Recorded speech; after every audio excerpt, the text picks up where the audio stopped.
Hey YouTube, what's going on? Today, I want to give you my review of this knife right here. This is the CJRB Pyrite. It's relatively new to the CJRB line. If you don't know who CJRB is, they're part of the Artisan Cutlery line. I can't tell if they're the cheaper or the more expensive because sometimes they have cheap knives and sometimes they have expensive knives. And already I have cat invasion coming on. So let's start out by doing some size comparisons because that's what you do. Here it is next to a Bic lighter. And here it is next to a guitar pick. And here it is next to a light bulb. All right, so let's look at it next to some knives. Here it is next to the cold steel 4max. And here it is next to the cold steel Tough Light. And finally, here it is next to a couple other knives that are closer to the same size. Here it is next to the CJRB Dirk Pinkerton designed Ruffian. And here it is next to the Spyderco Para 3. All right, let's get some measurements on this bad boy. What you have here is an overall length of 7 1/4 inches, a 2 3/4 inch cutting edge on a 3-inch blade, and a 4 1/8 inch handle. So pretty good proportions there. Blade thickness is, let's get it up here, just a fuzz less than an 1/8 inch, like about 3/32. Blade height is 1 inch. Overall knife height is a little over 1 inch. Handle thickness is right at 3/8 of an inch. And the weight is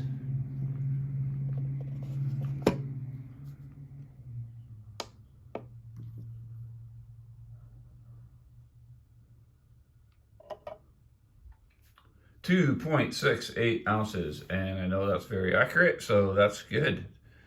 Nice lightweight knife, very similar to the Benchmade Bug Out, so that's cool.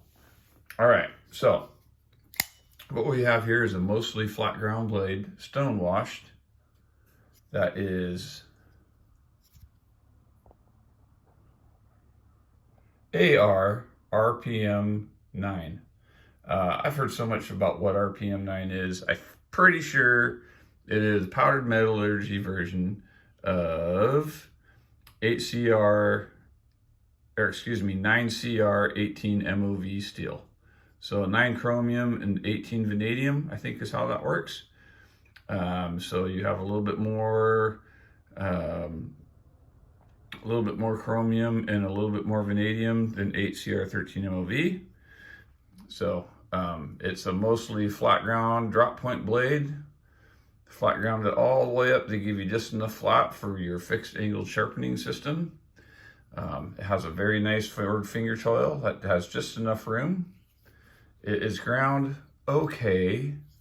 It is not super thin. It is not as thin as the other CJRB knife that I have. It's not as big, as thin as the Ruffian. And it's also not as thin as my other knife that I brought to the table today. One of my favorites, the Comrant. And then of course the Comrant's hollow ground. So it is still a decent slicer. They could have made it thinner for how thin the blade stock they used. I don't understand why you use all that thinness of blade stock and not grind it just a bit thinner. So if you look at it behind the edge, it it is kind of, you know, it kind of really goes like this. So it widens out pretty fast. Still seems to be an okay slicer. You got G10 handle with steel liners that have been severely milled. There's a lot of milling in there, as you can see. The nice thing though, unlike the bug out, is it doesn't flex on you or move on you. It is a button lock. The action is really good. It is thumb studs. There's no flipper tab. There's no other means of opening besides the thumb studs. It has a lanyard tube. Wah, wah, wah. Not my favorite thing. It has an extra deep carry pocket clip. But as you can see, the screws and the clip, neither of which are routed out flush. So that one forward screw sticks up a little bit, and that's a factory thing. That's a flaw.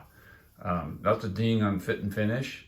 It is kind of a shadow box design where you have liners that stick up just a little bit past the scales.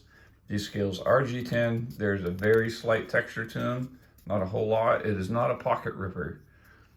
Not a pocket ripper. Otherwise, besides this little issue, the clip works pretty good. It goes in and out of your pocket pretty easy. Centering is pretty good.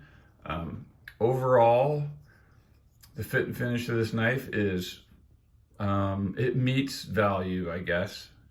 This is a $50 knife. It meets value. That's all I'm going to say. Is it super awesome?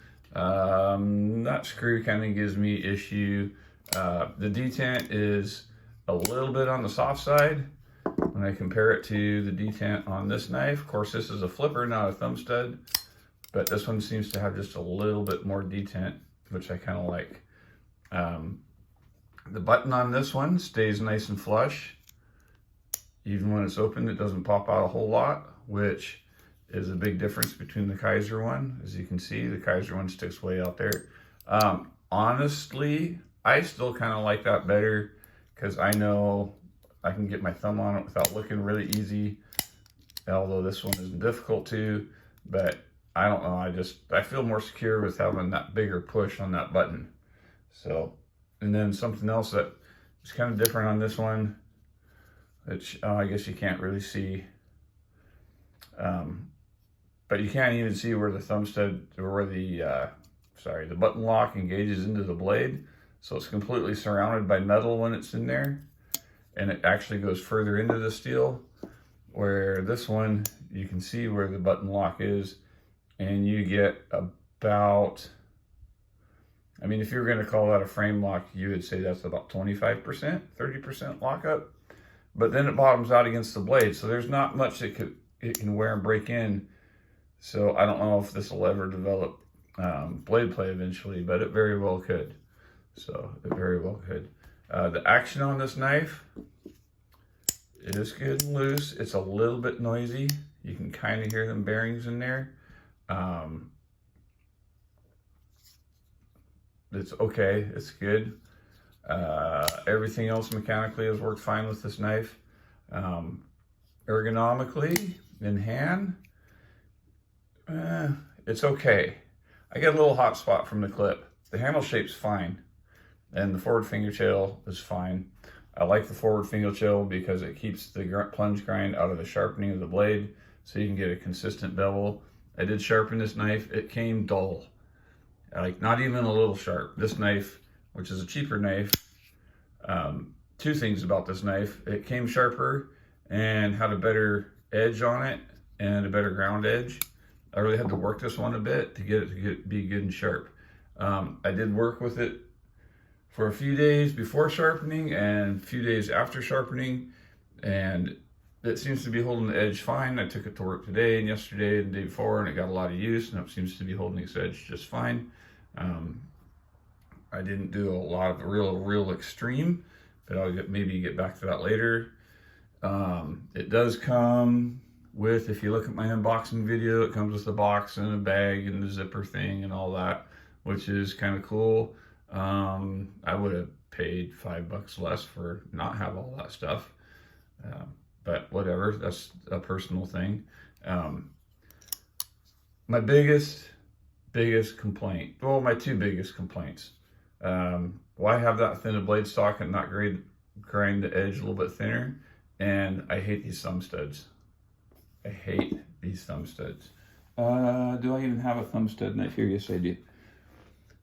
Look at these thumb studs. These will not hurt your fingers. They're nice, they're tears for grip, they're flat on top. Even though this is a big, huge knife, I can flick it open. I got to give it some wrist, obviously, because it's a back lock, but it doesn't hurt my thumbs at all. It's pretty decent. These ones have thumb studs that remind me a lot of a Chris Reeve Sebenza and how they feel. Although they're not totally volcano, they do have volcano issues on the top. And this isn't a knife you're gonna fidget all day, because at least for me anyway, those thumb studs are too sharp. They could have went with flat thumb studs like the one on that other knife I just showed you, and it would have been a lot better. I hate these thumb studs. Thumb studs like this are the reason I don't own a Sebenza. The biggest thing I hate about the Sebenza is the thumb studs and the action. I mean, I don't understand why people will qualify the action on the Chris Reeve Sebenza by giving it terms it's hydraulic feeling. But they'll pick up a hinder and go, this has got way too much lock bar tension and it's sticky or whatever, blah, blah, blah, blah, blah. And instead of just saying, well, what does it matter? It's not hydraulic enough for you, or it's too hydraulic for you. I don't know. I just think that Sebenzas don't have great action, period. They just don't.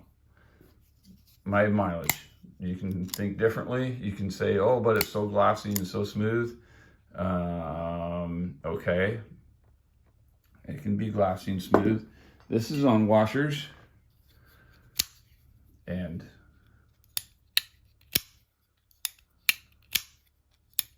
you can't do that with a Sebenza. I mean, you can make it fall like a little bit if you mess with it enough and sand down your washers and this and that. But brand new out of a box, a Sebenza is just slow. It's just slow. That's all. Yeah, you can make them look fast by really digging into them. But then, like I said, you got the sore thumb issues. So that's why I'm not a Sebenza fan. There's lots of Sebenza fans out there. I don't knock them. Do I think a Sebenza is worth $550? For a frame lock? Yeah, I guess it's okay. I get it. They are all hand tuned. They are all machined perfectly flat. And the Sebenza, if you buy one, will probably last you the rest of your life. You'll never wear it out. For one reason, you can't do that with it. So, yeah, chances of you wearing it out are slim and none anyway, because you can't even, anyway, fidget with it like you can another knife. And I get it, they're knives, they're cutting tools, they're not fidget toys, but these days having that fidget ability is a pretty cool thing to have. So anyway, big rant about Sebenzas and thumb studs all at once. You didn't even ask for it. So what are my thoughts about this knife? My final thoughts about this knife? I think for the price, because there's a whole lot of people out there right now who are putting a lot of hype over the Pyrite and saying how great it is. I don't quite agree with that. I think for the price, I think you get a better value out of this knife. I mean, look, they even sunk in the tab on that knife. Like, how can you afford to do all this extra milling and stepping and this and that on this knife and have all same size number 8 screws where this has 6s and then an 8? Like, how can you do that with this knife and charge less than this knife and then turn around and say, hey, this seems to be the more popular knife? I don't know. I don't know, because it's not the more popular knife to me. I like carrying this one better. And I don't love this one either, but for $48, man, it's a great knife. For $50, this one is, it's a good tool. I don't buy the hype that everybody else is giving it and thinking that it's super awesome. And I don't think it's a bug out killer. It's got some things that are as good as the bug out, or maybe even a little bit better. But I just don't buy the hype that everybody else is giving it. I just don't. It's a good knife. Can I recommend it? Sure. I mean, if you want a nice drop point knife. Like if they changed the thumb studs on this and made flat thumb studs, which maybe I'll do myself, I don't know, or this might be involved in a giveaway, one or the other. Or if they did a little bit more with the detent, at least on this one, I would say, yeah, it's a really good knife, but it's not mind-blowing no matter what you do. It's just not a mind-blowing knife. Great blade shape, not ground thin enough as it could have been. Great weight, great ergonomics except for the clip digging into your hand, and really lousy thumb studs. So there you go. There's my review of the Pyrite. Not as great as what everybody I think is making it out to be. I don't know, for the value, I mean, it's okay. For the value, yeah, I guess it's fine. So, but that's all I got to say about it. So get your family, get together, turn off the television, go out and enjoy the great outdoors. Toad Sticker out.